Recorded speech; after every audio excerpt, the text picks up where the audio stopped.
Welcome to Joe's Camera and this second episode of Kgalagadi Photography. In this episode, we're going to travel with a leopard keel from the strategy phase up until the actual keel, and one of the first ones I've experienced in the Kalahari. And then we're going to travel with a male lion that walked about 5 to 10 kilometers right next to us, to the vehicle, to a waterhole, and allowed us some very nice opportunities for some backlight portraits. We also experienced a lot of small raptors and during their hunt, and they allowed us for some nice general photography. We then will leave the park and go to the outside where we can get out of the vehicles and film or photograph Camelthorn trees, the signature tree in the Kalahari, and how to turn that into some fine art images. So sit back and enjoy Kgalagadi Photography episode number 2.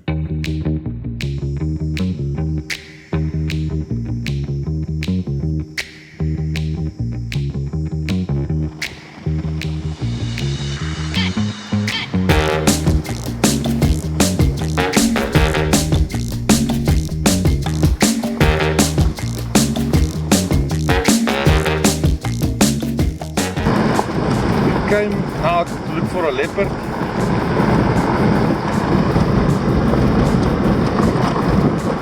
This is the area they spotted it previously. Always good to look out, but the leopard shows itself. It's very hard to spot.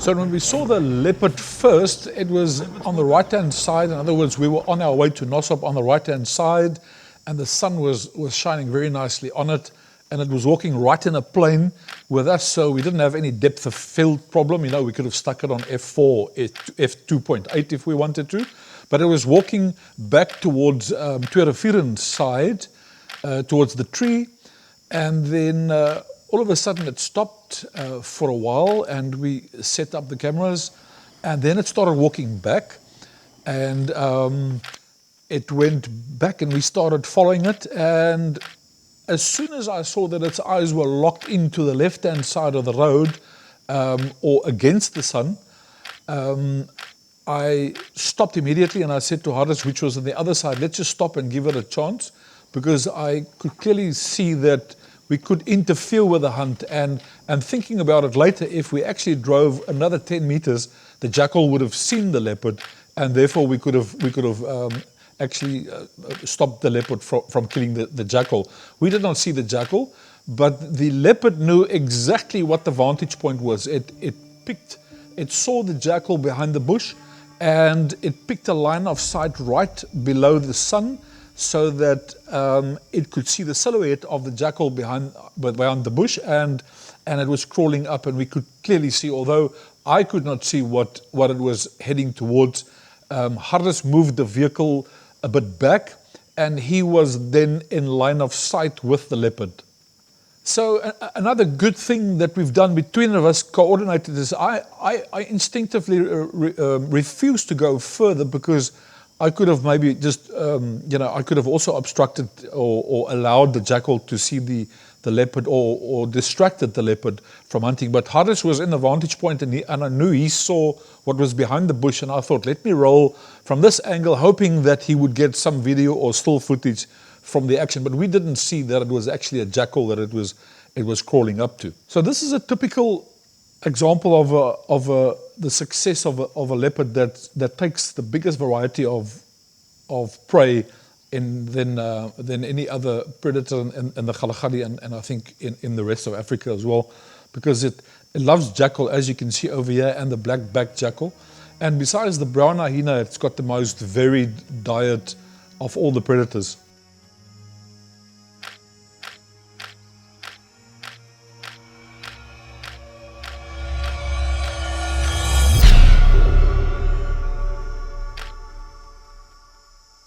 Now, the leopard as a photographic subject is quite a difficult thing.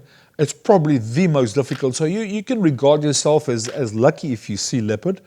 And I have in 5, 6, 7, and 10 years to 12 years not seen a leopard. On Of course, not going specifically for them because I know your chances of getting them is very low. So you have to drive past lion, past cheetah, and past other potential subjects if you really go out and search for leopard. But if you know where the leopard are and where the territories are and you read up on it, it is not that difficult to actually go to specific areas where the leopard roam. So the Montrose area is very famous, and that's where I think probably the biggest leopard in the Kalahari, because it is such a suitable area to survive in due to the concrete caves that you have on top. They've got a sight of the riverbed towards the left and the right for many kilometers, and they in the concrete hills, especially if the light is low, the spots of the leopard is so camouflaged in the concrete rocks of the Montrose area that it's very difficult to actually see the leopard, especially under the shepherd's tree that you see over here that the leopard actually lies under. But as soon as it sees the springbok walking down the riverbed, it just moves down. It's not a dune, so it's got a lot of bushes all the way down. It goes into the camelthorn tree. It literally sits into the camelthorn tree, and it jumps right on top of the springbok. So, and then the other way is sitting behind a tree and waiting for them. And as you can see on this footage with the jackal, they are absolute masters in creeping up to an animal and actually closing that gap to close to 5 or 10 meters before they actually go for the kill. So most of their prey is actually very surprised when they hit them. So let's discuss the kill of the leopard, or the opponent of the leopard in this regard, and quite often because it prefers the black-backed jackal, or it's an easy prey to hunt for the leopard specifically. It is one of 3 canine species in the Kgalagadi Transfrontier Park, where the male is about 7.5 kilograms and the female just below 7 kilograms. It is quite a nippy character, and probably the arch opportunist in the Kalahari, and they're very well associated with predators and then some action for the wildlife photographer, because they tend to look out for the lion and the cheetah and the leopard that have killed, and to get pieces of what is left behind. And some of them are known to actually nibble at the legs and the hind legs of the hyena and the cheetah to intimidate them once they've eaten enough, because the jackal they are very clever. They can see when especially the cheetah has had too much to eat, so they're not that agile and not that fast. So they would go in and grab pieces of meat. But in the case of the leopard, the jackal is a bit scared because the leopard is a specialized jackal hunter, and just to take the call of the jackal, the howling call of the jackal is very much proven to be for other predators or warning other predators, and of course the other jackal in the vicinity that there are predators. But they reckon that the call of the jackal is very specifically to chase the leopard away. In this case, it shows you why the jackal is very, very scared of the leopard, because absolutely specialized jackal hunter. There you go, that's enough for a day or 2 or 3. We gotta head back for the camp now, not to be late. 6:15. Got something? Yeah, I'm just looking through all of them. They're just fantastic. Some nice portrait shots. I've got some close-ups of just his head. Got some nice shots. Yeah.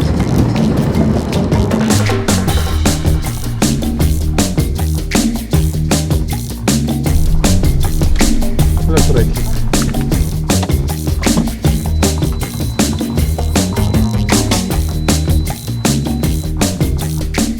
Back from the most amazing game drive with a leopard kill.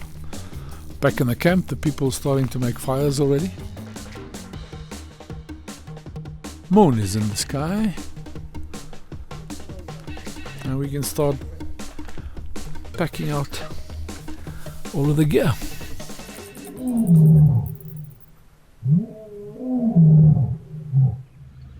Rather than opening the gate early, 6 o'clock, starting our morning game drive. This morning we left early, and I think both of the vehicles left first to get to where we suspected a specific line was. So we left early, and the wind was blowing quite strong. We traveled past a group because all the vehicles stopped and gathered around the two cheetahs that everyone by now is thinking is going to hunt, because over the past 3 days we've seen quite a lot of them that is hungry and that wants to hunt. And we got further, and then this male lion just came walking down the riverbed.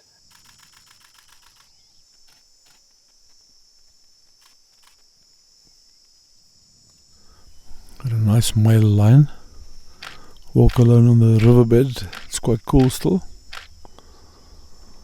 And there's only two vehicles, us and Arden on that side, so very soon the people will arrive. Looks like his boy's on his way to the water. What are you using there? I'm using a 500mm lens with a 1.4 tele converter on a crop sensor camera. And as you can see here, about 10 meters from us, it walked on the left hand side, and it gave us opportunity to do quite a lot of moving photographs, moving portraits, head portraits. And what's nice is that you can see over here is the wind is blowing straight from the front, so it gives you that very popular sort of portrait with the lion mane blowing towards the back. And we varied the shots. We did some video shots, as you can see here, and some once again shots between the 300 2.8, the 200 to 400 Nikon zoom, and then the 200 to 500 Nikon zoom. And we made the most of the opportunities. We used small apertures because it was side on and it was staying in the same focal plane, so it didn't move like that, where we had needed a lot of depth of field from the head to the shoulders. So we had the whole body and the mind basically all the way, as you can see over here, traveling with us. Followed the lion male for probably 800 meters or so. It's the same one we took photos of about 2 hours earlier, and it stayed lateral, so we did a couple of portraits and so on, and try to get its attention with his eyes. But what makes it nice, this is this grass that's forming the contrast. So if you get a portrait, it sort of copies the mane, the hair of the mane of the lion that blows in the wind, and then the hair is a sort of matching subject.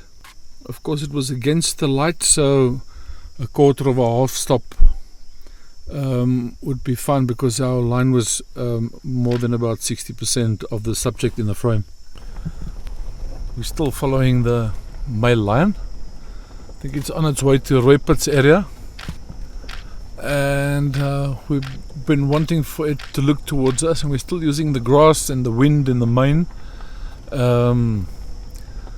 as potential good images. So he looks as if he wants to hunt. We know this lion. We'll show you the pictures 5 years ago. It doesn't really pick up condition. It always looks a bit skinny like this. It's a loner. It's injured in its left eye, but I think it's still a relatively good condition for him, because he sort of for 4 or 5 years he's looked exactly the same. Not what others would reckon as skinny. The wind is blowing straight towards him, and so if he picks up something, he's in the advantageous position to approach them from downwind.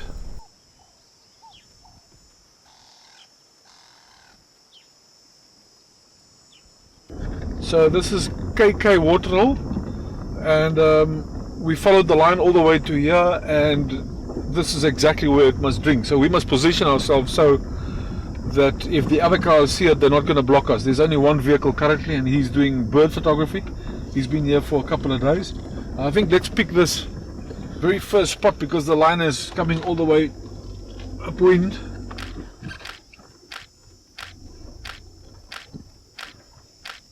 I think this is it.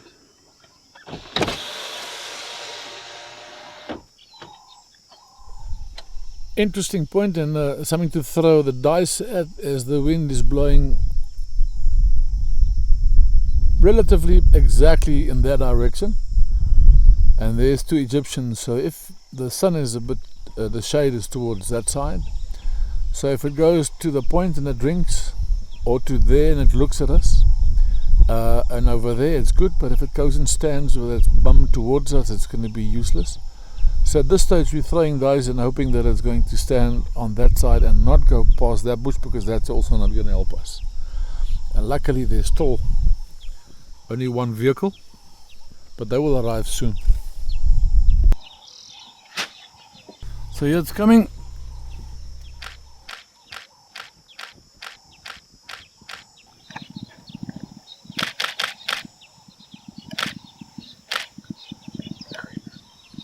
Okay, that's good. It's good. It's positioned. We're looking down on the line, which is not all that great, but it is staring right into the camera. For some reason it is posing for us. Some nice butterflies.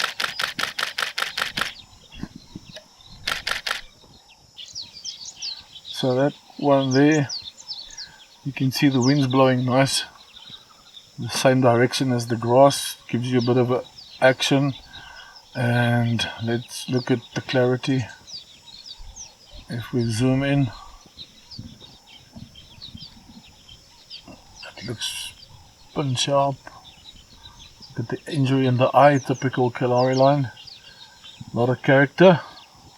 And the information is 1/640th of a second, 7.1, because I wanted the nose to the back in focus and the odd butterfly in the front or maybe at the back. So that's why I've got it on 7.1. ISO 160. I'm just a bit scared for action, and I've stopped it a third stop down because the line is very light and most of the scene is also light. And it was done on 400.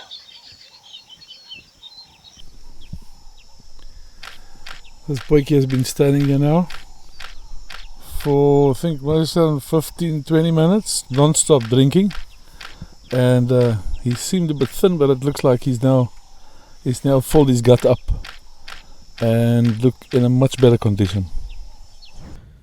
Okay, these are the images that of the line walking that we've just followed all the way.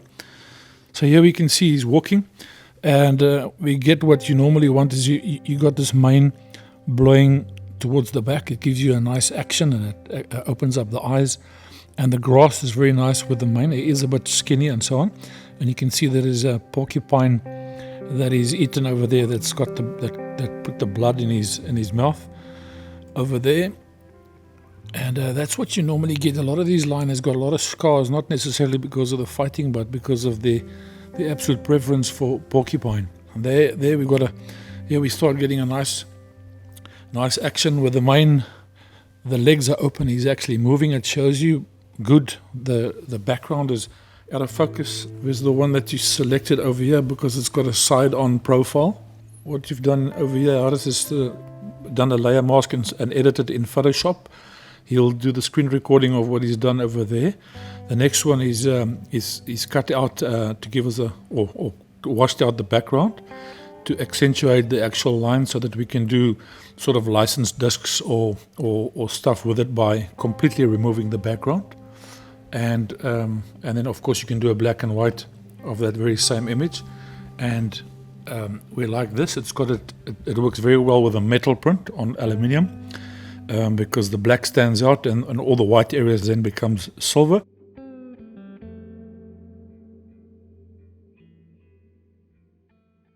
Okay, so the next image, if we go along the timeline, the next image we got the line over there, which has got a nice, all the leading lines are the grasses as well with the mane and so on, but he's facing that way, so you can't see enough of the eye.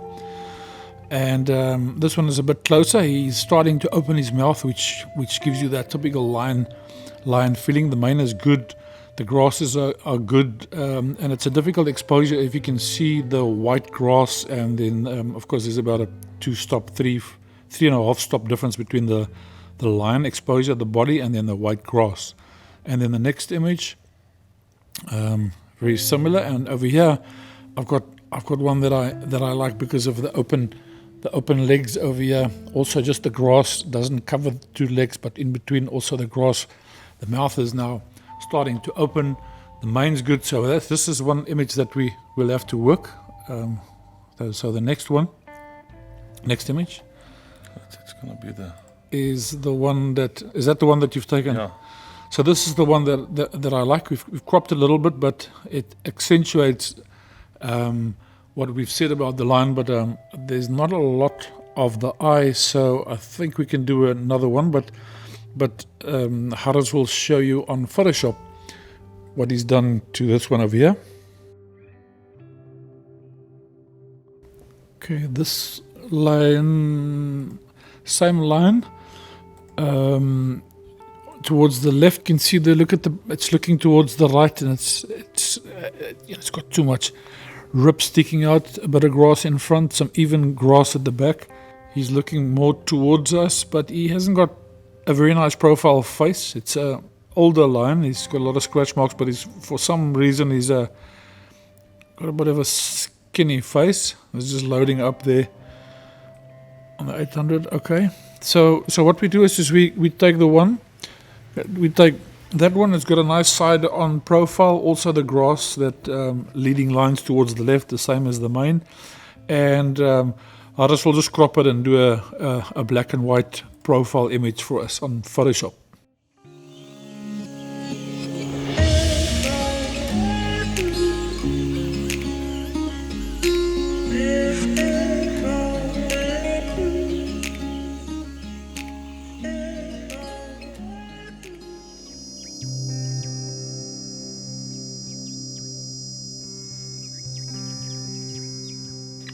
Measuring 20 centimeters from beak to tail, the pygmy is the smallest raptor in Africa.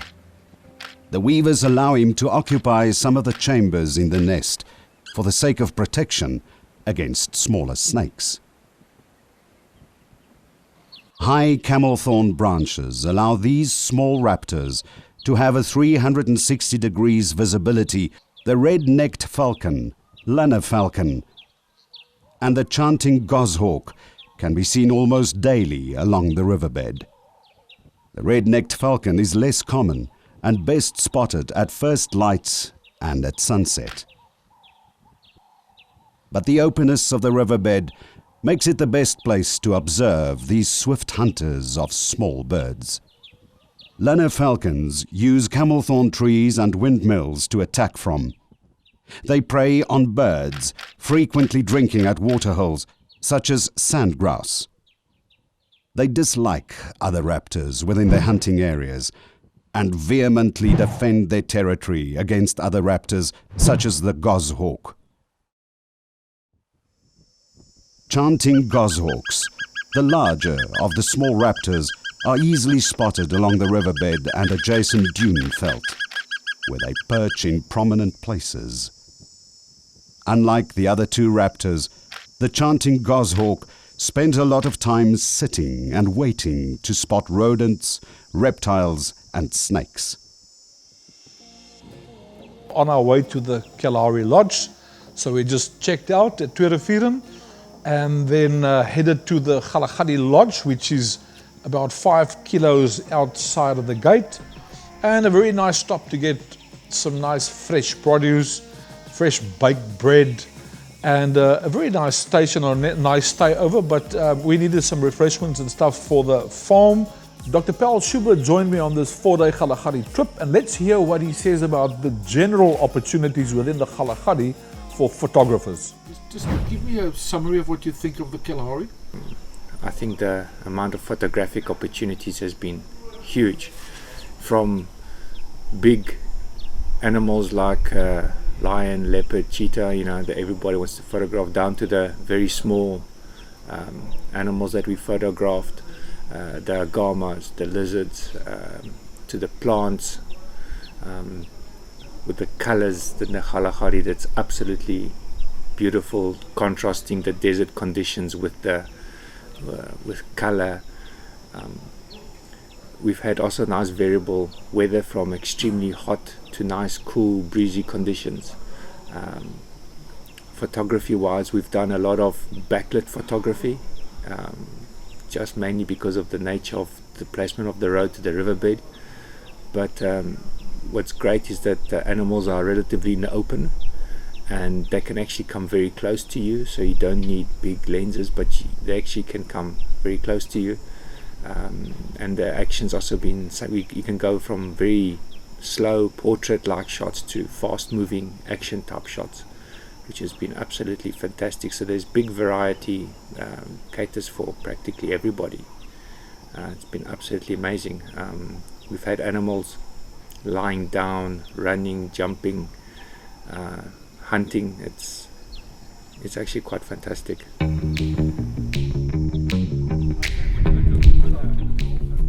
So we're gonna move some of the stuff over from my car to Harris, and Harris is over to my car. They're going back, and then we shooting for a couple of more days in the Kalahari. So here we go, our favorite spot in the afternoons where we edit. Harris has got himself a vice, Kgalagadi Vice. and I've got Kalahari vice. I've got an orange river. We've got some dunes behind us, and that's where we like to sit. There's a nice atmosphere, and the music always great.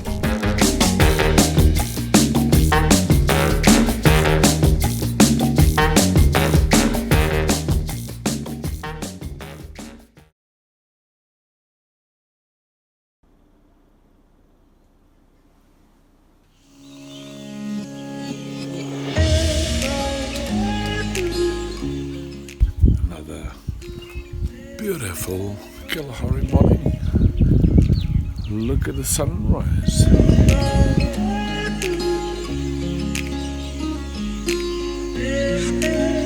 On the way to the Kalahari, I turn right to go to the Dragon Ranch. You can take this road and follow it all the way around the northern part of South Africa. All the way to the Kruger National Park.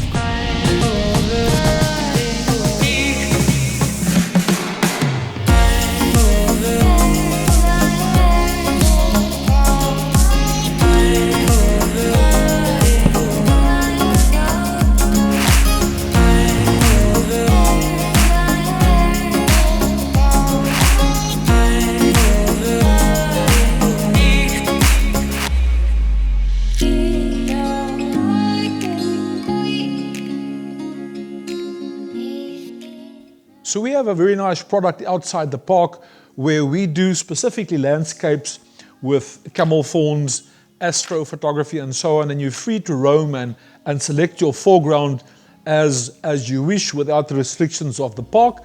And we feel it's one of those greatest opportunities still photographically to be explored. So what we do is specifically from a gallery point of view, Harris, the post-production guy, he does quite a lot of the fade images, and we'll explain to you now how it's done, but this is the typical example of what they look like. The very signature of the Kalahari, and we frame them in a sort of a box frame, white, very popular as fine art, and requires a bit of artistic foresight to actually do.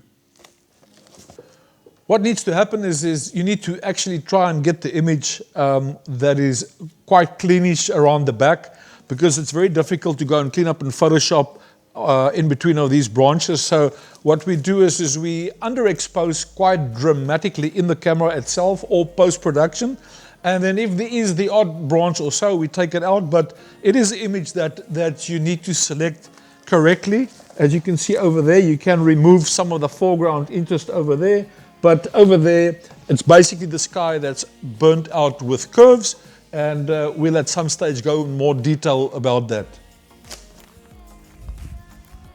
What happened here is in December, Christmas, I took this as a Christmas night shot, and Harder stitched a couple of images together, and it looked quite superb. And we came back to do this actual image, and look what happened is the wind blew over the Camelthorn, exactly what we say. The nest becomes so heavy that the branches break down. But he must have been quite a big storm, because I see quite a lot of Camelthorn trees being blown down.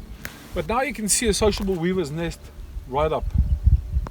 This, like I explained, this is a Camelthorn tree that on Christmas Eve, when I was here alone, I used this as a night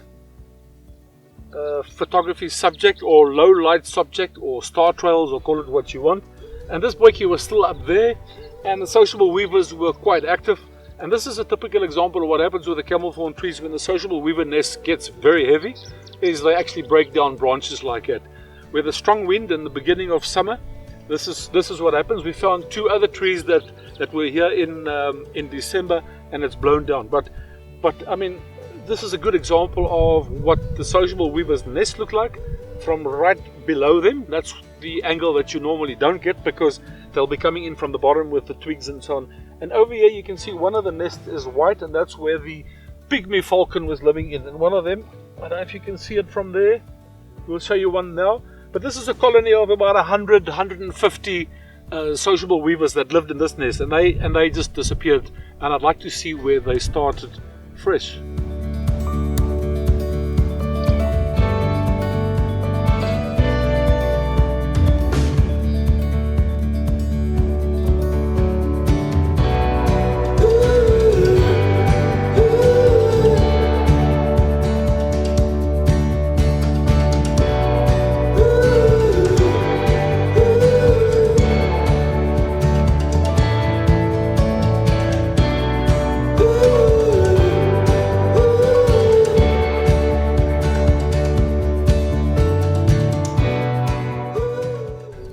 The dunes this morning.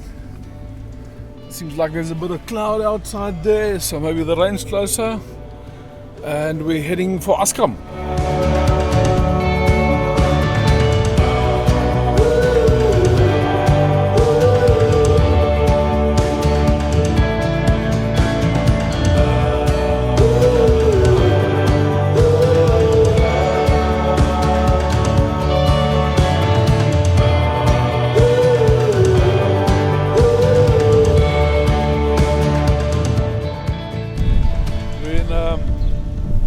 Ascom, right across the road here from the Agrimark. We got Ascom trading shop, where you can also get vegetables and all sorts of things. And down the street over here, this is the main street of Ascom. Down the main street, you got Diamond Tea with the best coffee in the Kalahari. And another filling station over there, and then of course the very important bottle store. Wil ek dit daar gaan gee? Ja, maar ja, dit is so. Hæ? Dis nie waar is dit.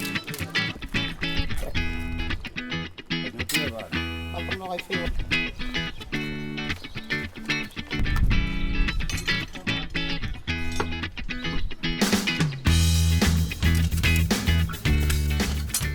Besoek jou vriendelike landbouwinkel, the Agrimark in Ascom.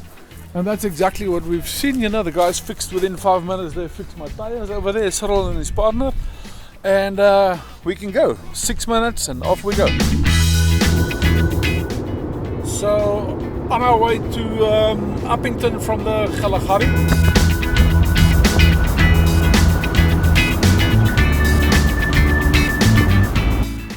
Orange River, all the way to the coast. Kalahari north, Orange River there, and if you bring a fly fishing rod with, the yellow fish, our indigenous fish, are spawning right in the shallows over here. You can see the rapids over there where that shallow water is over there. That's typical spawning ground of our smallmouth yellows, but we'll tell you more about that in another program. We had a nice rest. Harris went last night and picked me up the little GoPro 5, small enough without all its goodies on. And there is my Olympus stuff, which I've had for about 3 months of the year and 2. And this one over here is a GoPro 5 Hero, and it doesn't say tough anywhere. So we will match them up from now on. We've decided to pack up. The Kalahari is starting to get busy, and from Uppington we're going to head back to Cape Town and to sort out some equipment stuff and start editing and make sure we can load the first program as quick as possible before some copycats are out there. So we're trying to fit everything in, and then we're on our way to Cape Town.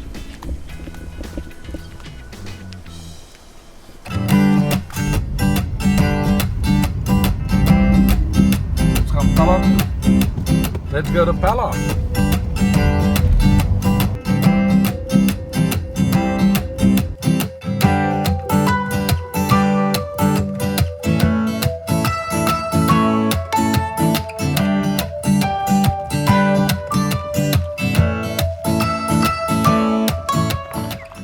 We got here Pella Mission Station, built by the infamous Father Wolf, Leo Wolf, and some of the flags of some of the missionaries. Yeah, this church was built from an encyclopedia by two missionaries, I think from France.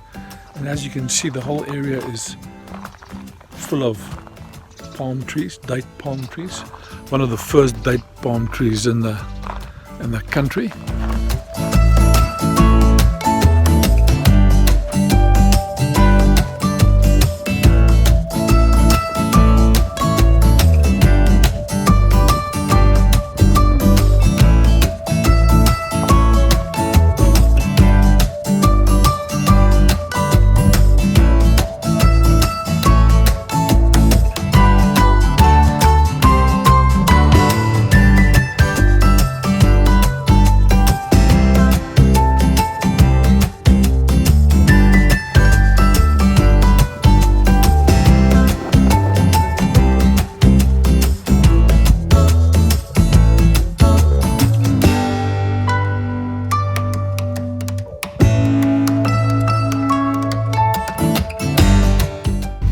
Let's leave Springbok, my favorite town. One of these days I'll stay here. Very central, close to the Raptors National Park, close to Namibia, close to the Orange River, close to the world's greatest floral spectacle, Namakwa land, in the flower season. A lot of quiver trees everywhere. Like there.